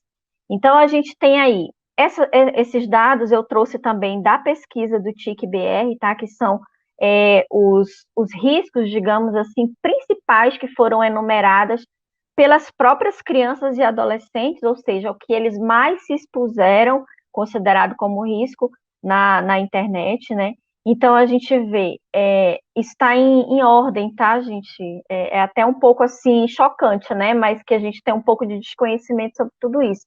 Mas ele está necessariamente nessa ordem. Em primeiro lugar, ver conteúdo relacionado a autodano, né?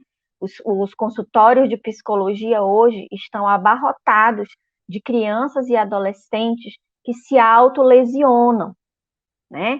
E é algo, assim, muito, muito grave. As escolas não sabem direito como lidar com essa situação, os psicólogos estão aí cada vez mais trabalhando, né, para tentar compreender o porquê que é um aumento tão grande de tudo isso, né, causado com certeza por essas questões, como o professor Igor falou, da ansiedade, da irritabilidade, não saber lidar com as frustrações, não saber lidar com o julgamento a qual eles são colocados muitas vezes na internet, né? Falta esse amadurecimento realmente, né? Em segundo lugar, vem conteúdos relacionados a suicídio. E vejam quão grave é isso, né? Porque hoje, nas próprias campanhas que foram apresentadas aí no Setembro Amarelo, que a gente pôde ver, o suicídio ele é tratado como uma coisa muito comum pelos jovens. É algo comum, tá no bate-papo do dia a dia deles, né? A gente não tem estatísticas, né? Não são divulgadas essas estatísticas por várias questões, mas a gente sabe, pelo depoimento de vários profissionais, que esse período de pandemia houve uma crescente, né? Muito abrupta na questão de suicídios de adolescentes e de crianças. Pasmem, de crianças menores de 12 anos. Então, isso é algo realmente muito preocupante. Deparar-se com discurso de ódio, né? Infelizmente, eles não sabem como se comportar, não sabem como expressar as suas ideias, muitas das vezes, então terminam desenvolvendo esses discursos de ódio, que é muito complexo na idade deles, né? O menor de 18 anos, eles estão em pleno desenvolvimento ainda, como já foi dito aqui, né? Ver conteúdo violento, que também tem um impacto, a gente sabe, em todo o desenvolvimento da criança, do adolescente também. Ver conteúdo sexual por meio dos mais diversos tipos de mídia, inclusive online, né, claro.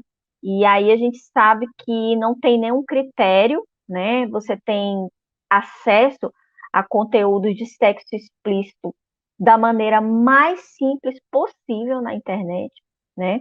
Então é algo realmente muito preocupante.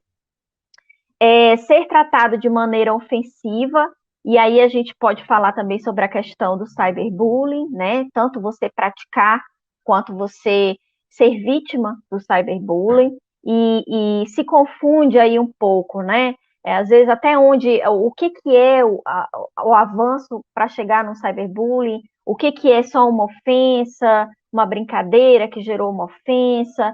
Então a gente fica ali naquela linha, né? Um pouco para lá e um pouco para cá, revendo caso a caso para poder enquadrar essa situação. Encontrar pessoalmente alguém que você conheceu online, por mais que se fale isso o tempo inteiro, não tem jeito. Isso ainda é muito recorrente. crianças e adolescentes terem contato com pessoas totalmente desconhecidas e por uma circunstância de descuido, muitas vezes, dos pais, dos responsáveis, elas chegarem a ter contato pessoalmente com essas pessoas, o que é um risco muito grande, né? E, por fim, a questão do abuso sexual, que aí o abuso sexual, ele vem já digamos assim, de uma liberdade muito grande, né? Quando essa criança já não tem nenhum acompanhamento, não tem nenhuma orientação, então ela vai se tornando uma vítima cada vez mais fácil para esse tipo de predador digital, né? Então, o abuso sexual seria aqui, vamos dizer, a reta final, né? A linha final aqui dos danos que uma criança pode estar exposta quando ela entra em contato com conteúdos, né, na internet, sem esse olhar dos pais. Mas aí, qual seria esse mundo ideal, então, né? Se eu tenho pais hoje responsáveis, e aí, como o professor Igor falou, até os idosos, né? Às vezes você deixa com a avó, com alguém, e os avós ficam mais na internet do que cuidando dos netos, né? Felizmente, isso acontece muito, realmente.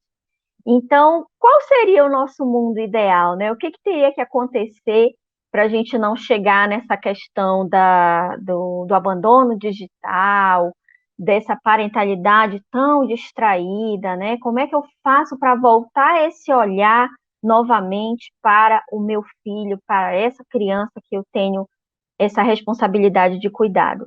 Seria justamente as mediações parentais que devem ser feitas para o uso dessa tecnologia, né? E aí nós temos a mediação parental facilitadora, que eu confesso que é a que eu mais gosto, é a que eu encorajo mais as pessoas a utilizar, que é justamente a discussão, a orientação, o diálogo, né? Você sentar com essa criança, ver o que ela está assistindo, ver o que ela está ouvindo, entender que ambiente é esse que ela navega, né? Quais são os caminhos que ela anda percorrendo ali, o porquê que ela gosta disso ou daquilo, por que aquilo é interessante, por que aquele canal, aquele youtuber, né, essa rede social especificamente te chama mais atenção, por que você gosta, por que você se distrai tanto, o que você vê de legal nisso? Então, através dessa conversa, desse diálogo, você vai desenvolvendo justamente a responsabilidade, a consciência, né, sobre todos esses temas, para a gente não chegar naqueles danos que a gente já falou antes, né? E tem também a mediação parental restritiva, que também é importante, né? Apesar de ser algo que eu digo assim que é um extremo, digamos assim. Depende muito da idade, né? Depende muito de como você está lidando com a situação, como o professor Igor falou, se você já está tendo um abuso aí nesse uso, né? Eu tento conversar, eu tento dialogar, não seria melhor, então, eu pegar um aplicativo de controle parental e restringir um pouco mais esse uso e ir diminuindo pouco a pouco? Sim, com certeza. Cada família, eu sempre falo isso, cada família tem a sua dinâmica, tem a sua realidade, tem as suas peculiaridades. Então, você tem que escolher o que cabe melhor para a sua realidade, né? Mas a mediação parental restritiva, ao meu ver, ela se enquadra muito mais para crianças realmente pequenas, né? No qual você restringe palavras, canais, horários, né, as temáticas, enfim, os mais diversos filtros aí que vocês possam imaginar, tem todos os aparelhos possíveis, todos os canais, todos os aplicativos, todos têm. Vai de qual é a sua necessidade para utilizar, né? Mas eu sempre prezo, mesmo que você utilize a mediação parental restritiva, que você, além dela, sempre complemente com a mediação parental facilitadora, que é justamente o diálogo, né? olha, eu vou te restringir um pouco aqui, porque eu vejo que você está utilizando em demasia, isso está te deixando irritado, isso está te deixando emocionalmente cansado, está afetando os teus estudos. Então, trazer essa criança ou esse adolescente também para essa reflexão, né? Eu vou te restringir um pouco aqui, mas por que eu vou fazer isso? Por causa dessa e dessa circunstância, né? E a partir daí surgir um diálogo, né? Surgir uma conversa, uma orientação. Eu achei muito interessante essa fala dessa acadêmica, a Alda Adriana, num artigo que eu pesquisei na internet, que ela vem falando sobre a judicialização dessa parentalidade distraída. Na verdade, ela não fala sobre abandono digital, mas ela fala sobre o abandono afetivo, né? Que em muitos momentos até pode se confundir aí com o abandono digital, porque justamente você deixa de dar atenção, você deixa de interagir com essa criança, com esse menor, em decorrência de outras circunstâncias, né, que no caso aqui especificamente do abandono digital, são essas tecnologias digitais, né, redes sociais, as plataformas de bate-papo, de troca de mensagem e tudo mais, né, mas ela fala sobre essa questão da judicialização, né, isso pode vir a chegar numa judicialização? Claro que sim.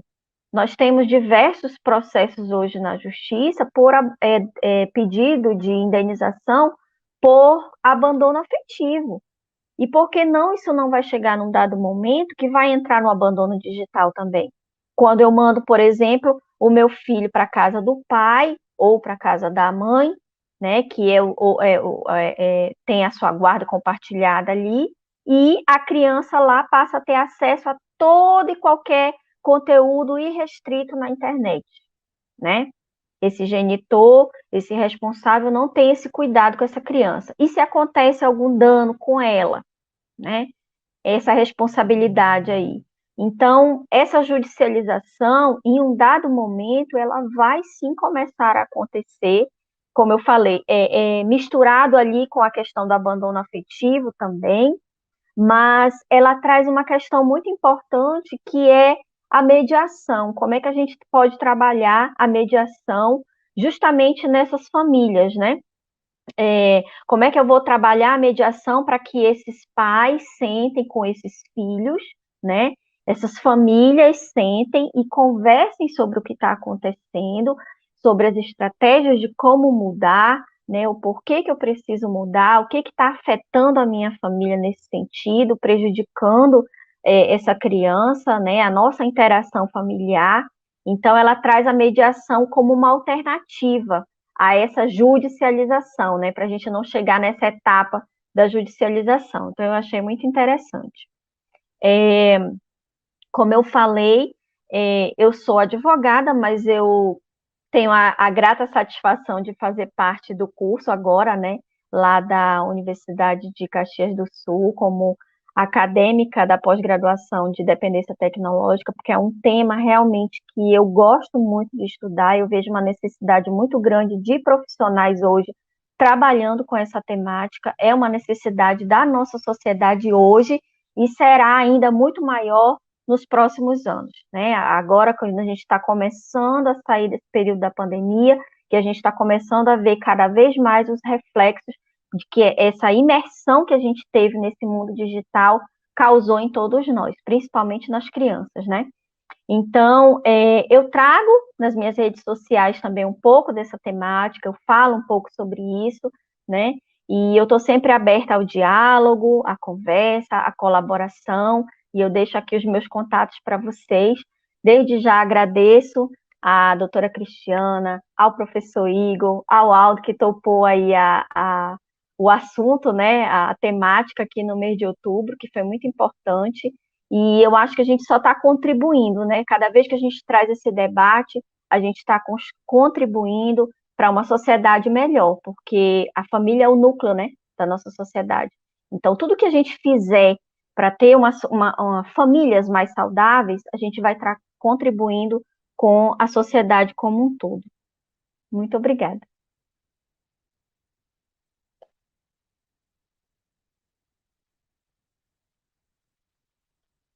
Voltamos, estão me ouvindo? Parabéns. Estamos sim. Ixi, agora não mais.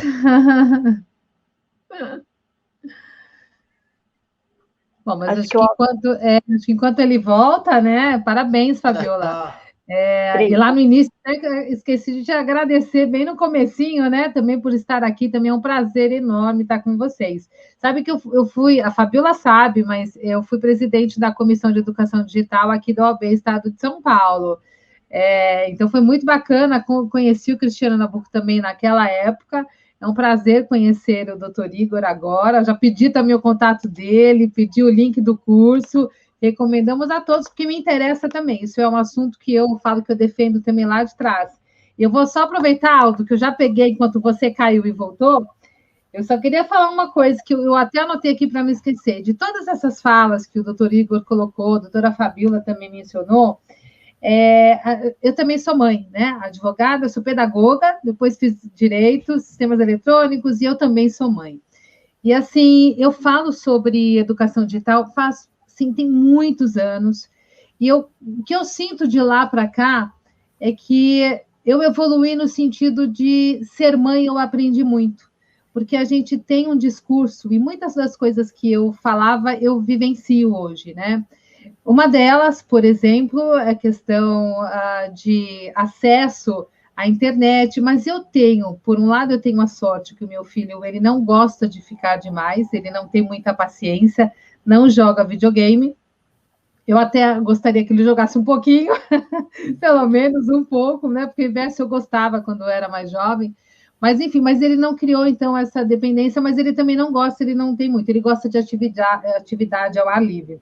Mas o que eu falo sempre, bato na tecla desde o início, é que a gente tem que desenvolver. Por que a educação digital? Porque é onde a gente vai conseguir desenvolver competências e habilidades na garotada. Para quê? É justamente para quando ela se deparar com esses momentos de risco, né, ou de excesso e tudo mais, que eles tenham capacidade por si só de identificar e dizer: não, eu não quero, eu não vou por esse caminho.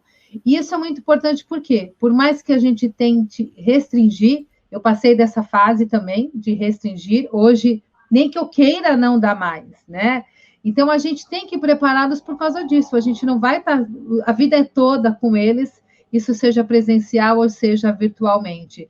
E por isso que quanto mais a gente conseguir dar essa bagagem para eles, e mesmo assim não é 100% seguro, a gente sabe que pelo menos vai ajudar nessa tomada de decisão e conseguir fazer a diferença um pouquinho, seja nos filhos, que a gente faz isso em casa, ou seja, com todos que a gente tenha o poder da palavra, que eu falo que nós temos, né? Igor, Fabiola, Aldo, todos nós que estamos aqui temos um poder da palavra e a gente tem uma responsabilidade muito grande com isso. Mas parabéns para todos, mais uma vez. Obrigada. E só para finalizar também, não complementando, mas assim, eu também pensei nessa situação, que eu sempre falo também, quando você tem um filho, seja ele biológico ou adotivo, né? Quando você tem uma criança, que você tem o dever de cuidado sobre ela, né? A gente tem que pensar assim, que é uma responsabilidade muito grande, porque é um outro ser humano que você está entregando para a sociedade, né? Uhum. E que tipo de ser humano você está preparando para a sociedade? E muitas das vezes eu vejo pessoas que não se envolvem na criação de parentes, né, pessoas próximas e tal, porque hoje se estipulou muito as cercas, né? Ninguém pode falar na educação do meu filho, ninguém pode se envolver no que eu penso, no que eu falo. Eu já vejo diferente. Eu sempre que tenho oportunidade procuro contribuir, procuro dar minha opinião. Claro que cada família tem as suas decisões, mas é o meu papel. Se eu tenho conhecimento, eu me entendo por obrigação alertar, falar, conversar. Eu posso não mudar a opinião da pessoa naquela hora, mas eu tenho certeza que eu plantei uma semente. Exatamente. Então, nós somos semeadores, na verdade, né, de boas ideias, de boas reflexões, e nessa busca, né, O professor Igor até falou lá no curso, né? Nós parecemos a Liga da Justiça, né? Que vamos combater todo o mal. E às vezes a gente se sente um pouco assim, né? Poxa, eu tenho tanto poder, eu considero o conhecimento um poder, né? Então eu tenho É, tanto conhecimento, por que não entregar para as pessoas, né? Por que não ajudar, contribuir? E o que ela puder fazer com aquilo, se ela não usar totalmente os 100%, mas se ela usar 10%, a gente já está no lucro, né? mas sabe que uma vez uma pessoa chegou para mim e falou assim: Ah, mas o que que você espera conseguir com isso que você está fazendo e falando? É tudo muito bonito. Na prática não é assim. Eu falei, eu não concordo, né? Porque as pessoas às vezes fazem porque não conhecem.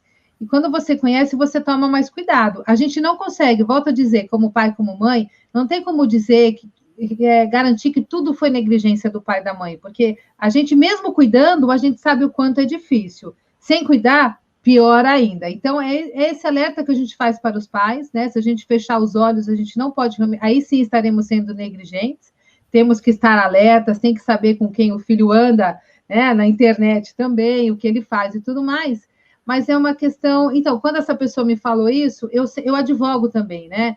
Eu advoguei bastante em pessoa física. Hoje não mais, eu advogo mais com pessoa jurídica e tudo mais, mas continuo com os trabalhos de ética e cidadania, mas eu advogava em processo mesmo. Então, peguei casos de nudes, remoção de conteúdo da internet e tudo mais. E nessa época, quando essa pessoa chegou para mim e falou isso, eu disse o seguinte: olha, se eu conseguir evitar que uma menina seja vítima de uma dessas situações das quais eu já defendi, das quais eu já tive que lidar em processo judicial, eu estou feliz, né? Então, quando eu digo menina, menino é menino, porque menino também é vítima, né? É que a gente estava fazendo aquele trabalho em si naquela época em relação aos nudes das meninas, com as meninas e tudo mais. Mas é isso que eu repito, que eu continuo falando. Se a gente continuar, e você usou uma questão, uma frase muito bonita e que me agradou demais, né? Nós estamos semeando, e é isso mesmo, é uma sementinha que um dia ela vai dar fruto, e é esse fruto que vai ajudar. E lá na frente, talvez a gente nem saiba, mas a gente contribuiu para alguém ali tomar cuidado, né? E não ser vítima de uma fraude, não ser vítima de alguma situação, não ser dependente da internet, né? E tudo mais. Aliás, independência, falando em independência da Muito internet, né? obrigado. Hoje muita gente surtou, né? Sem dúvida. É verdade, professora Cristina. É, Eu ia até citar aqui agora que parece que já voltou a funcionar aqui os aplicativos da empresa Facebook, né? Instagram, WhatsApp, já retornaram há pouco. Mas vamos analisar as consequências disso para a partir de amanhã, inclusive até jurídica, né? Pode ocorrer algumas consequências também devido a esse dia de hoje. Professor Igor quiser fazer suas considerações finais, aí também abro para os demais colegas, Fabíola e China também, fazer suas considerações finais. Eu, na verdade, eu gostaria mais uma vez, né, de agradecer o convite de vocês, né, da OAB e da Fabíola, do Aldo em especial, e também dizer que foi uma satisfação conhecer a professora Cristina, que eu não conhecia, né, então fiquei com o seu contato, né, deixei o meu aqui no privado da transmissão, e foi uma satisfação estar aqui com vocês. Que bom que deu certo, né, na questão do horário, não tive uma sobreposição de agenda e foi tudo bem tranquilo, né? Foi um dia bem extenso hoje para mim, né? Então a gente acaba ficando um pouco mais cansado, mas foi uma satisfação tê-los aqui, mesmo que virtualmente, né, compartilhando conhecimento, trocando essa experiência de um tema que é extremamente importante, né? E a gente sabe dessa relevância, como disse a Fabíola, da importância de sermos aí multiplicadores e semeadores também, né? Dessa temática que carece tanto de aprofundamento, não só no Brasil, né? Mas no mundo de modo geral, né? Com essa questão toda da tecnologia digital. Então, fico à disposição para possíveis outros diálogos, né? Em outras plataformas e etc e tal. Tá bom? Obrigado, uma boa noite a todos, um abraço. Obrigado, professor. Eu quero só agradecer também, Cristina, mais uma vez. Sim, só agradecer mais uma vez, me colocar à disposição de todos também. E o Aldo sempre usa uma palavra, né, que ele diz assim, uma frase, vamos avançando, né? Então, vamos avançando, levando esse conhecimento, levando esse diálogo, esse debate, essas reflexões, para que a gente consiga, no futuro, né, termos bons frutos aí. Muito obrigada. Eu também agradeço, Aldo, Fabíola, Igor, a todos que estão nos assistindo. Acho que as minhas considerações finais eu já fiz naquele momento, enquanto o Aldo acabou perdendo a conexão e voltou. Mas eu, mais uma vez, agradeço e foi realmente um prazer estar com vocês. Volto a dizer que sou suspeita, porque eu amo de paixão tudo que foi dito aqui hoje. Estou muito, muito feliz, muito grato por vocês todos estarmos aqui até esse momento dialogando sobre a educação digital. Para quem nos assiste, só agradecimento. Bom dia, boa tarde, boa madrugada, boa noite, já que a internet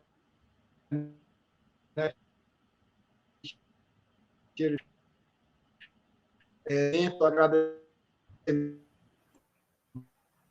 muito a todos vocês, agradecer muito a todos que nos assistem agora. O professor convite vinha, fez professor Cristina, vinha conosco. Aqui o convite para nós termos esse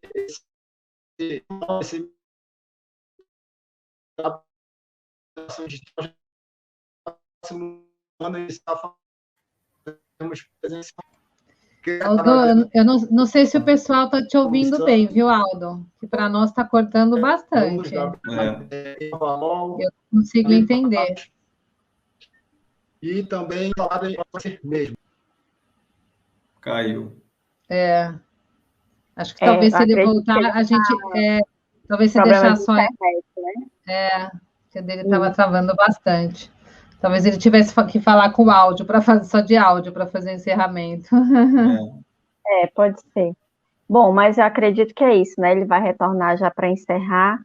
Porque ele sempre fala isso, né? Boa tarde, boa noite, bom dia, porque as pessoas vão assistir depois gravada, né? Em qualquer outro horário.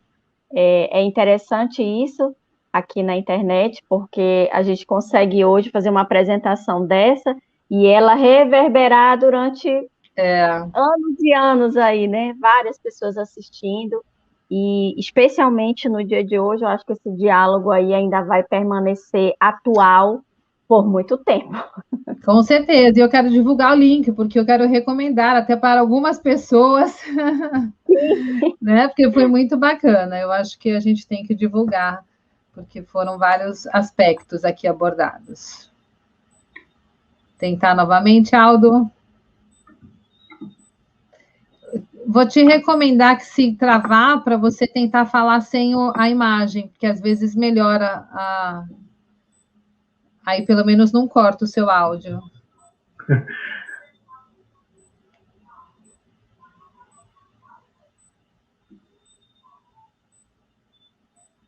Tá bom, professora Cristina Slema. Só realmente para agradecer a todos vocês. Ratifico e estendo aqui o convite para você, Cristina, o professor Igor também.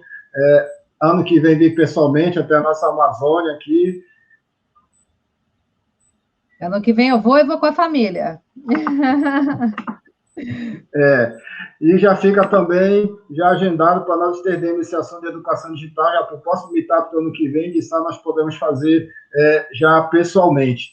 E eu quero aqui finalizar, além de agradecer a todos vocês, a todos que nos assistem, eu não sei se vou conseguir rapidamente conectar aqui, mas se não, logo em seguida, se não conectar, a gente já vai encerrar aqui esse nosso grandioso meetup de hoje, que é justamente terminar, na verdade, com um momento aqui de alegria, que eu quero, assim, colocar dessa forma, porque eu não posso deixar de registrar, peço aqui até permissão de todos que estão aqui, porque eu estou aqui na Amazônia, no Pará, e hoje esse final de semana, na verdade, nosso nosso grande violonista nos deixou, que é uma pessoa daqui da Amazônia, na verdade. Eu espero que vocês estejam vendo, justamente aqui é o Sebastião Tapajós, que está aqui de azul na tela, e uma das músicas que ele compôs, até a música que era do...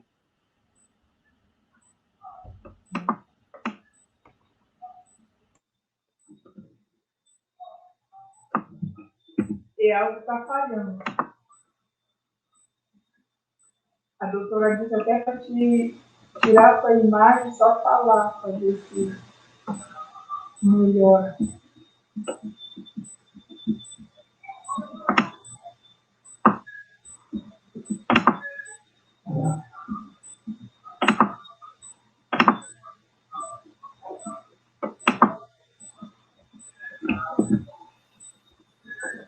Travou, será? Você está tentando compartilhar a tela? É porque não veio? Não, a tela já está compartilhada aí para vocês? Não. Não? Então, acho que não foi. Deixa eu voltar com vocês aí. E aí sim a gente já poder finalizar nosso meetup de hoje, que é justamente só para falar do nosso grande violonista Sebastião Tapajós, que nos deixou esse final de semana, que ele é daqui da região, mas para quem não conhece, ele é conhecido em todo o mundo, e é uma das referências aí no nível de Badepau e vários outros violonistas que nós temos brasileiros. Já recebeu vários prêmios internacionais e queria só fazer esse registro e essa gratidão. Muito obrigado a todos. E que venham outros meetups. No próximo mês nós teremos outros vários. Vamos falar cada vez mais sobre educação digital, sobre LGPD, sobre direito digital, sobre tecnologias também para criança, adolescente e controle parental. Muito obrigado mesmo a todos. Obrigado.